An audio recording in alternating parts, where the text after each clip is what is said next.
Hello, this is Chris with the Life 180 Roadmap back with you to talk about college.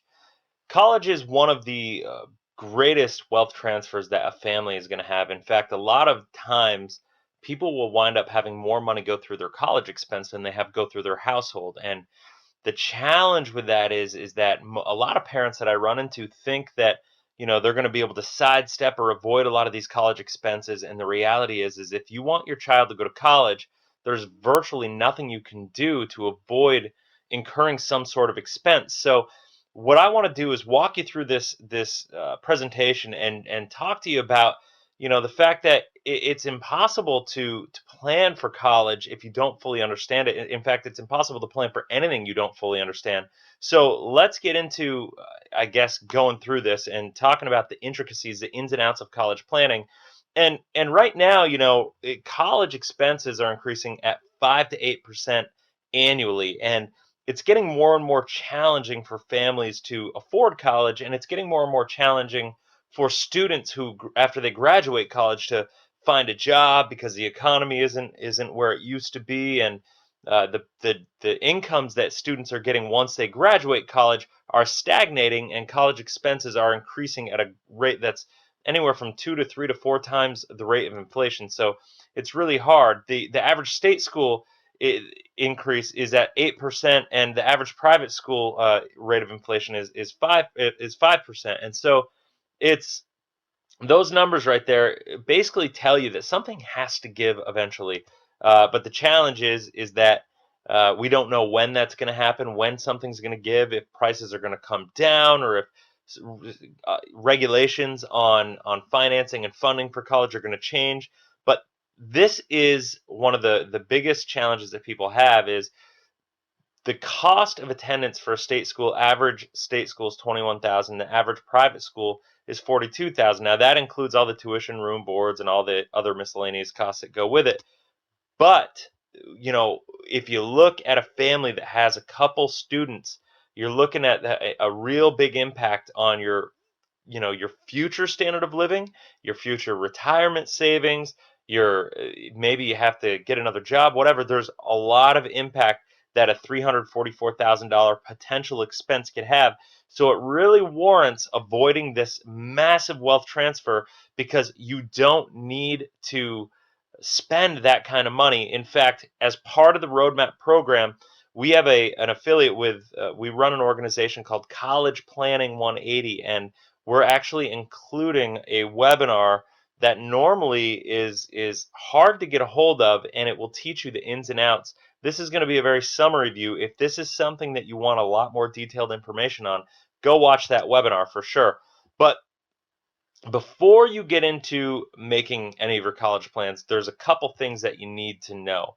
First and foremost, you need to know how much is your school going to cost, and secondly, what impact is that expense going to have on all the other financial goals that you have in your life.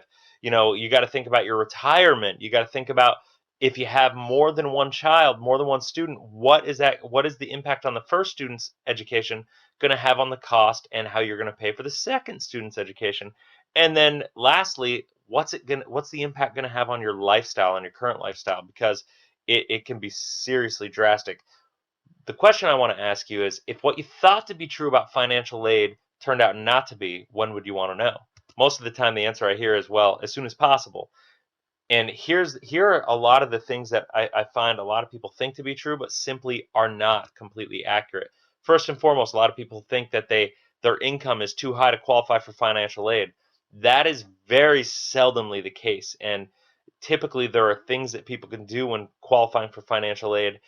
Even if they don't qualify for standard financial aid, there are ways that you can get tax benefits to actually pay for your student's college. So there are a lot of different intricacies that you could do to, even if you have high income, to avoid, I guess, getting stuck with a full bill, because income is only one of the 7 factors used to determine the financial aid calculation.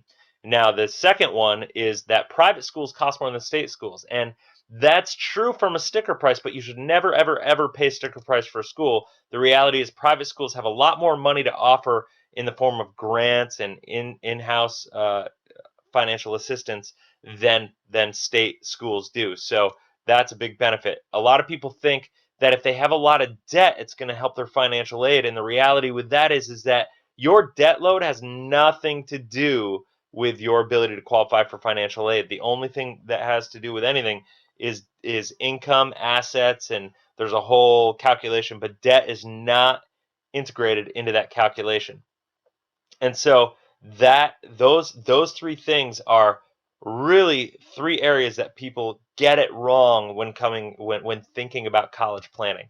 And here's the thing: the impact that it's going to have on you. I want you to look at this. If you have a mom and dad that's 45 and 46 years old, there you could see here. This is a family that's doing pretty well. A lot of times, people who make this kind of money think they're not going to qualify for any aid. Guess what? They will. And you could see here they have two students, and the impact, like we said, is $344,000. That's the out-of-pocket expenses, assuming a 6% cost of living adjustment. So cost of attendance increase, I should say. So you're looking at the $344,000 there of expenses, but it gets worse than that because that's not the only expense. When you spend money on college, if you don't do it properly, there's opportunity costs that go along with it. Just like everything else in life, the potential impact for you is $789,000. It's almost $800,000. Can your retirement afford that kind of negative impact?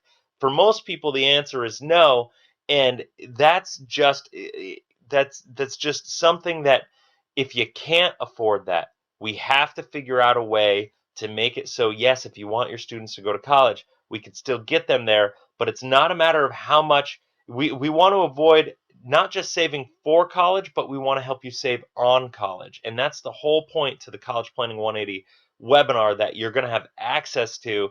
It's an hour and 20-minute webinar that's going to really, really help you navigate the process of financial aid, picking out a school, figuring out all the ins and outs that will have the greatest impact on your financial decisions when it comes to picking a college. Now, this is what people typically do. They pay for college costs with current savings. They once those funds are exhausted, they look for other opportunities to borrow. They look for either private loans, Parent Plus loans, or federal loans, or whatever. If they have to, they go get a second job. They try to make more income. But the challenge with that is if you go make more income, a higher percentage of that income is required to go to paying for your student's college. And then at the end of the day, they look for help in completing the financial aid forms.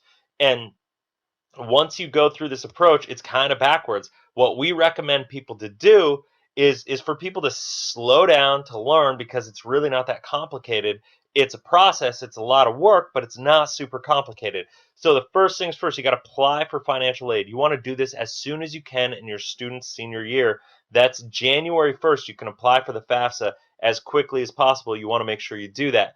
You want to become cash flow efficient. This starts today, right? But becoming cash flow efficient, if you have a student that's in sophomore year or freshman year of high school, it's not too late. There are things you can do, but ultimately you want to try to do this as early as possible. If you have a 1-year-old or a 2-year-old, it's something that you should be thinking about right now.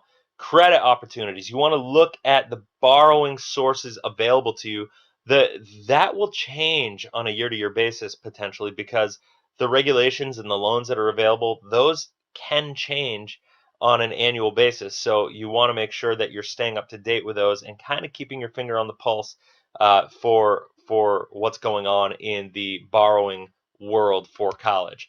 And ultimately, at the last resort, is you want to deplete your assets, because remember, you can borrow money for college, you cannot borrow money for retirement. So life is all about cash flow. You don't want the expense of college to destroy your cash flow and have a negative impact on your retirement.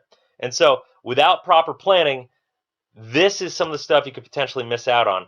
You could miss out on $31,000 in guaranteed government-backed student loans.